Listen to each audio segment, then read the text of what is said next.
Hi, and welcome back to the channel. As football fans, we have seen many wonder kids who were once touted as the next big thing in the sport, but failed to live up to expectations. This is exactly what happened to Dele Alli, who was once considered to have the world at his feet.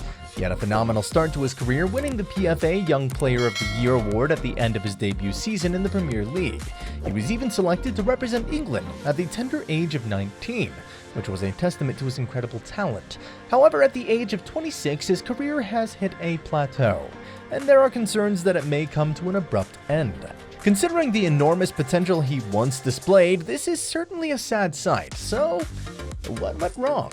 Join us as we take a deep dive into the fascinating journey of Dele Alli, from his meteoric rise to his sudden downfall. Dele Alli was born on April 11, 1996, in Milton Keynes, Buckinghamshire, to a British mother and Nigerian father. Unfortunately, his parents didn't show much interest in his talent, as their marriage was plagued with constant issues that eventually led to a divorce when Dele was just 3 years old. After the split, Dele lived with his mother in the UK while his father moved back to Nigeria. Dele later joined his father, but this was short-lived, as his father had to relocate to the United States to expand his business. Dele's father remarried, but unfortunately, he and Dele did not get along with his new stepmother. Dele made the brave decision to return to the UK, hoping to reignite his passion for football and alleviate his pain. He believed that pursuing his football dream was his calling and felt uncomfortable living with his stepmother. Upon arriving in the UK, Dele was confronted with a devastating reality. His mother was struggling with drug and alcohol addiction, and his parents were far from being role models. This heartbreaking situation fueled a deep-seated resentment towards his parents and led Dele down a wayward path. In his own words, Dele recounts, quote, "With no parents to turn to, the streets became my only source of support. This led him to associate with gangs in the tough streets of London. At the age of 13, Dele's mother relinquished her parental rights, leaving him in the care of social services. However, a turning point came when social services promised to help him fulfill his football dreams if he stayed away from negative influences of the streets. This led to Dele's enrollment in the Milton Keynes Dons Football Academy at the age of 13. Though he didn't initially sign for the club until he was 16, his meteoric rise was inevitable. His breakthrough performance came in 2014 when he dominated the midfield in a 4-0 victory over Manchester United, earning him comparisons to the legendary Steven Gerrard and earning plaudits from every pundit in the game. Despite his success on the pitch, Dele's relationship with his parents remained strained. They claimed that they were not invited when he signed for the club at 16, and as time went on, he became increasingly distant.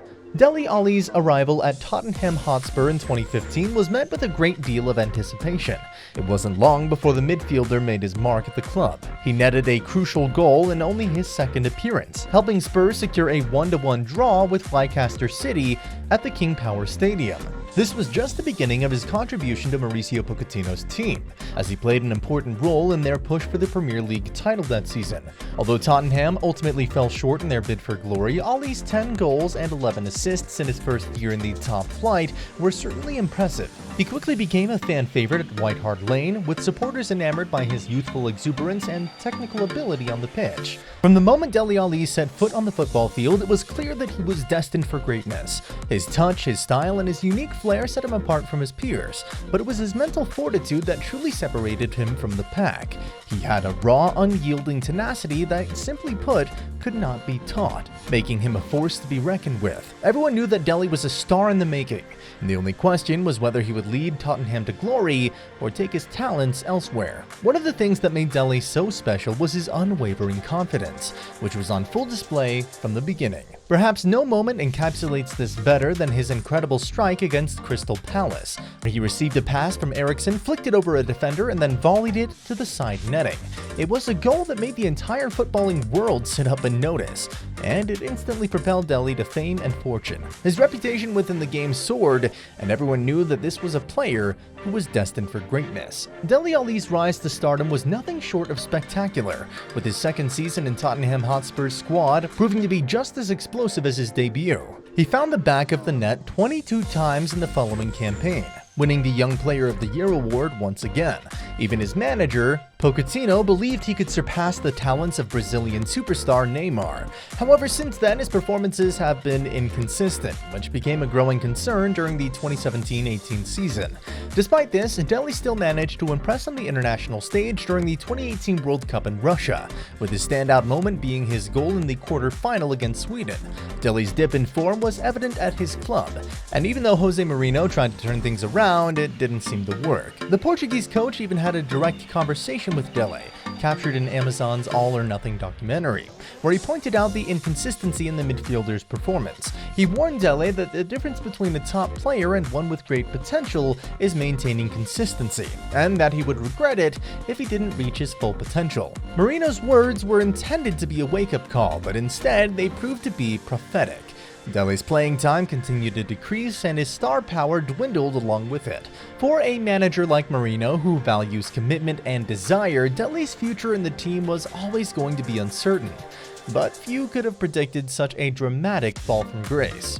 His final season and a half with the club was a shadow of his debut campaign. In fact, he played in just 47 matches across all competitions, scoring a measly 5 goals despite a change in management. His playing time had diminished further, leaving him with no choice but to say goodbye to the club. Everton managed to sign him for nothing, with the possibility of paying up to £40 million if certain conditions were met. But even with a new team, things didn't pick up for the midfielder. Dele's struggles were compounded by a worrying statement from a former manager, Antonio Conte, who suggested that players who left his team rarely improve. And indeed, Dele's move to Everton yielded just 13 appearances and no goals, prompting a loan deal to Turkish side Besiktas in search of playing time and a chance to rediscover his form. The once promising midfielder was welcomed to Istanbul with a great fanfare, as supporters swarmed the airport to greet him.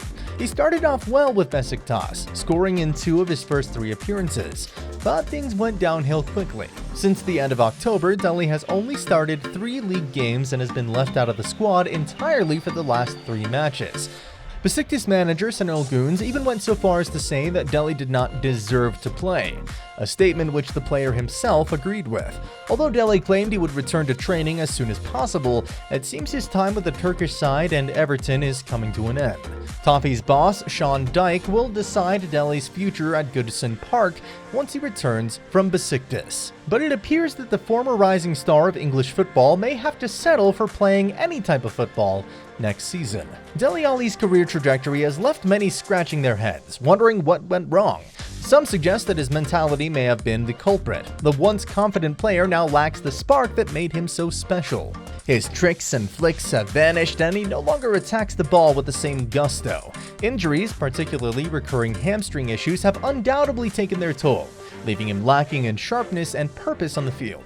One theory is that Alli's exceptional and flexible playing style could be attributed to his lack of affiliation with a major team academy. On the other hand, some argue that his attitude towards the sport may have been affected by his lack of experience with a top-notch academy. Ultimately, the true factors that have influenced his career progression remain unknown. Regardless of the cause, Alli's struggles serve as a reminder that everyone experiences peaks and troughs in their careers. Perhaps he simply fell out of love with football, or maybe he just needs the right environment, mentors, luck, and motivation to thrive. Whatever the case, his current situation is a stark reminder that even the most talented athletes can get lost along the way. And that's all for the story of Dele Alli. From the heights of being one of English football's brightest prospects to the lows of being a forgotten man on loan at Besiktas. So what went wrong? Was it mentality, injuries, or something else entirely? We'd love to hear your thoughts in the comments below. And if you want more engaging content like this, don't forget to hit the subscribe button. Thanks for tuning in.